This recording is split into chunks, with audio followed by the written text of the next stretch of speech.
Hi guys, welcome to my channel doctor Johnny channel. আজ আপনাদের সামনে নিয়ে আসলাম আরেকটি নতুন ভিডিও নর্মাল ডেলিভারি হওয়ার লক্ষণ সম্পর্কে। তো ভিডিওটি না টেনে সম্পূর্ণ দেখতে থাকুন। আশা করি আপনার ভিডিওটি অনেক কাজে লাগবে। তো চলে যাই আমরা মূল পর্বে।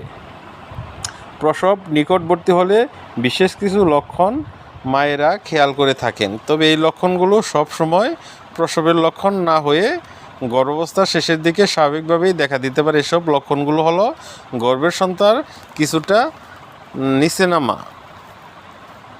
এটি আপনার প্রথম গর্ভাবস্থা হয়ে থাকলে প্রসবের কয়েক সপ্তাহ আগে আপনার মনে হতে পারে যে আপনার সন্তান গর্ভের কিছুটা নিচের দিকে অবস্থান করছে।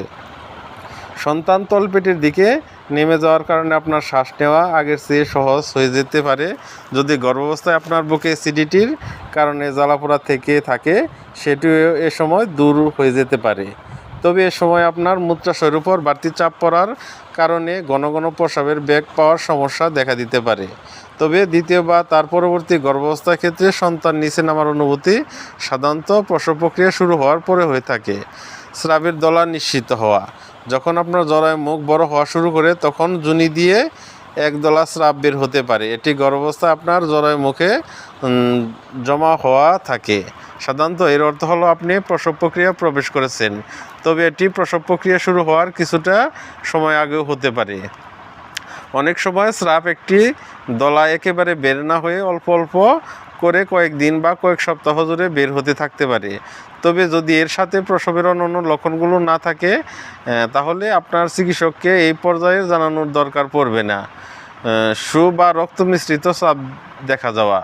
গর্ভাবস্থার শেষের দিকে যখন আপনার জরায়ু মুখ নরম ও পাতলা হতে শুরু করে তখন আপনার যোনি দিয়ে রক্ত মাখা স্রাব বের হতে পারে। একে ডাক্তারি ভাষায় বলা হয় সু। আগে বর্ণিত স্রাবের দলা বের হয়ে যাওয়ার পর এটি হতে পারে আবার আলাদাভাবে শুধুমাত্র রক্ত মিশ্রিত স্রাব নিশ্চিত হতে পারে। এমন স্রাব লক্ষ্য করার বেশ কিছুদিন পরে প্রসব শুরু হতে পারে। তবে রক্তক্ষরণ যদি স্বাভাবিক মাসিকের রক্তপাতের চেয়ে ভারী হয়, যদি রক্ত মাখার নিঃসরণের সাথে আপনার পেটে ব্যথা থাকে, অথবা যদি রক্তক্ষরণ অনেক দিন ধরে হয়ে থাকে এবং না কমে, তাহলে ডাক্তারের পরামর্শ নিন। জরায়ু মুখ পাতলা ও প্রসারিত হয়ে যাওয়া। প্রসব প্রক্রিয়া একদম শুরুর দিকে আপনার জরায়ু মুখ পাতলা ও খাটো হয়ে প্রসারিত হতে শুরু হতে পারে, তবে এর আরও কিছু সময় পর সক্রিয় প্রসব শুরু হতে পারে।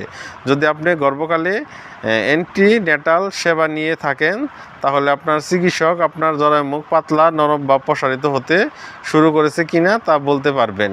পেটে অনিয়মিত মৃদু টান অনুভব করা। গর্ভকালে আপনি পেটে বা তলপেটে টান অনুভব করে থাকতে পারেন, যেগুলো অনিয়মভাবে আসে যায় এবং কখনো নির্দিষ্ট সময়ের জন্য স্থায়ী হয় না। একে ব্যাক্সটন হিক্স কনস্ট্রাকশন বলা হয়।